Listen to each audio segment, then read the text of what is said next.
The Supreme Court is expected to hear oral arguments for a case out of Mississippi that challenges the state's anti-abortion law, which caps legal abortions at 15 weeks. The Supreme Court review, which is slated to take place December 1st, has the potential to effectively overturn Roe v. Wade. Team Rising is here with us to discuss. Joining us are Democratic strategist Jennifer Holdsworth-Karp and White House reporter for Real Clear Politics, Philip Wegman. Thanks, guys, for being here. Good morning. Good morning. So let me ask you, Philip, what are the dynamics of this? Does this have the potential to overturn Roe v. Wade? And many of us were all waiting to see if the Supreme Court would take up the Texas law, but they declined to do so. What was the thought here in taking this up? There certainly is the potential here to overturn Roe v. Wade, unlike when the Texas law came under review of the Supreme Court. They're actually taking up the Dobbs case. This is not going to be a shadow docket decision. So let's be very clear about what is at stake here. And conservatives for a long time have been pushing Republicans in the Senate to put forward conservative Supreme Court justices who have a more originalist interpretation of the Constitution, who, if there was a challenge of Roe v. Wade, would perhaps rule in the other direction. Right now, you have a conservative majority, it seems, and for the first time since Casey, they're actually going to take a look at the underpinnings of Roe v. Wade. This is a significant moment, and it should come as no surprise. I mean, this is what conservatives have been pushing Republicans to do with their judicial nominees, and now Republicans have a majority on the court right now.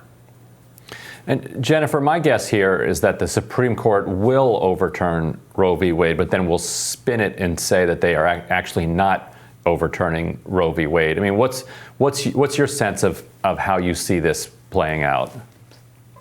Yeah, I tend to agree. I think they are going to overturn it, and then they're going to hide behind medical advancements in the Casey framework. I think backing a step up on the historical explanation of abortion cases in this country, most people effectively refer to Roe v. Wade as legalizing abortion in the country.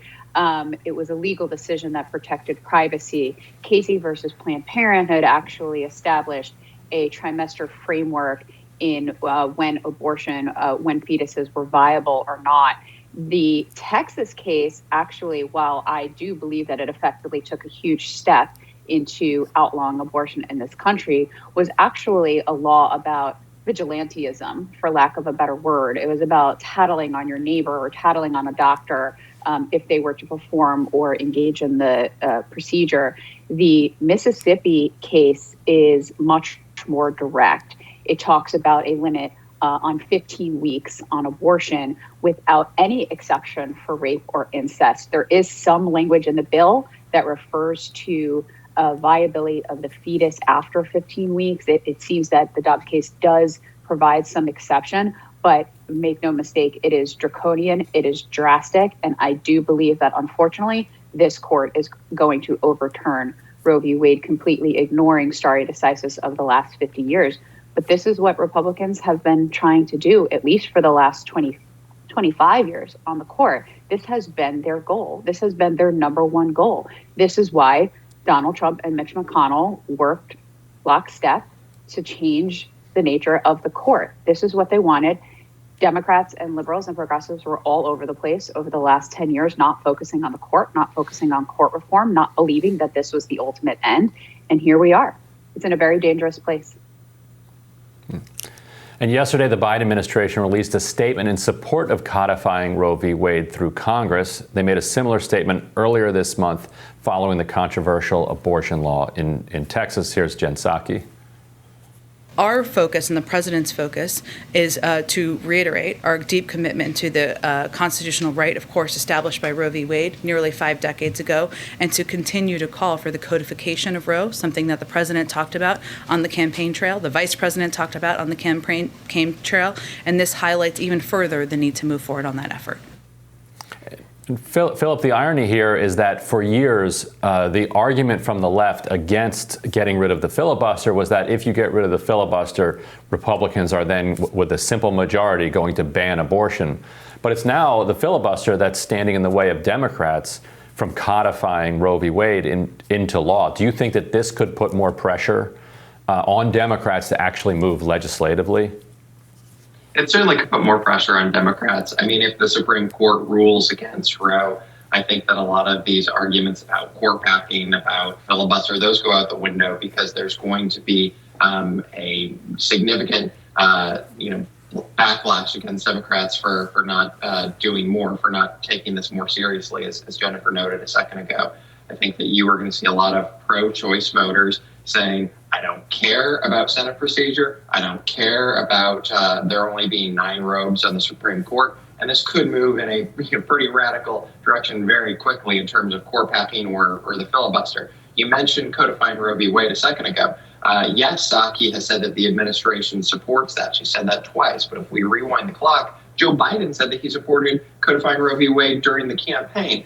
But the harsh political reality here is that when it comes to codification of Roe v. Wade, I do not think that Democrats have the votes in Congress to actually do that. Why? Because it would force a discussion about the particulars. Right now, you see polling again and again shows that, a majority of Americans support Roe. But if you get a little bit more in depth about what Roe actually allows, you see Americans saying, well, I'm not comfortable with this or that procedure. Polling again and again says that the majority of Americans support abortion during the early trimesters. They oppose it during the later trimesters. If you have a detailed conversation about what is and isn't going to be legal, that becomes very difficult very fast. I mean, come on, Congress can barely, spend an infrastructure package where they're just throwing gobs of money in random directions. Do you think that this Congress is going to be able to have a rational discussion about, when abortion should be legal? I highly doubt it. But the other thing here is, look, if there was really an appetite to codify Roe, I think that Democrats would have done it earlier. Instead, for the last half century, the left has been happy to, use the Supreme Court decision sans legislators. So I think that's a really interesting kind of political analysis, Phil. But my question on the other side of it would be, could codifying Roe be a rallying cry for Democrats ahead of the midterms? If they decided to put this up as something that they're going to vote on, knowing the votes won't be there, but I could imagine them trying to use it as an animating factor on the campaign trail. Do you think that would work for or against Democrats? Obviously, it's something that certainly energizes Republicans, but I imagine would help with Democrats' base as well. Yeah, it's really interesting because if you talk to Republicans and you rewind the clock to 2016, they see the Supreme Court, they see the abortion issue as being a net benefit to them.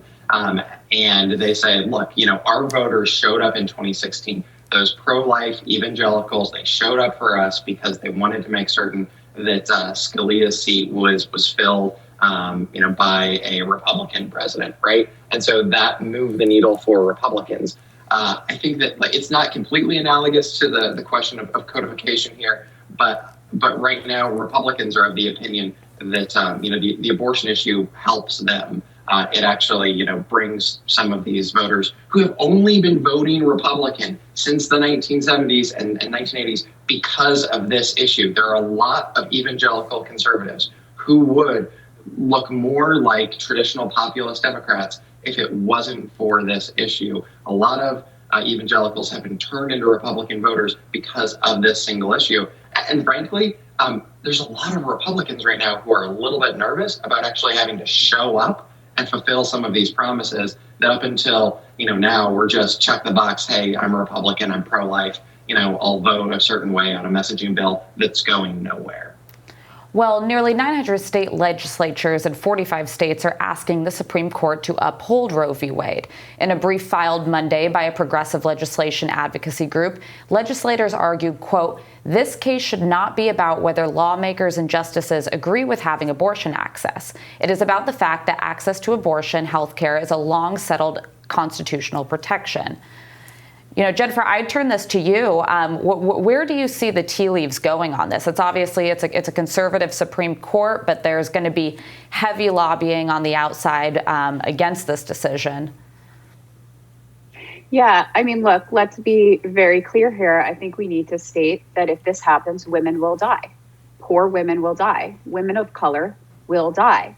It's not going to stop abortions in this country. It's going to stop safe abortions in this country. Mistresses of Republican legislators will always be able to obtain abortions because they'll pay for them. So let's be very clear about what we're talking about. We are talking about the healthcare and death of women.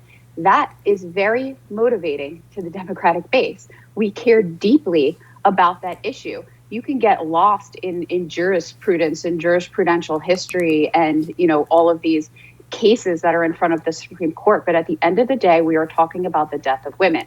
This may be motivating in terms of an election topic for evangelical voters, but it also is very motivating for women, not just in the Democratic Party, but women across America who don't identify with either party or any party at all.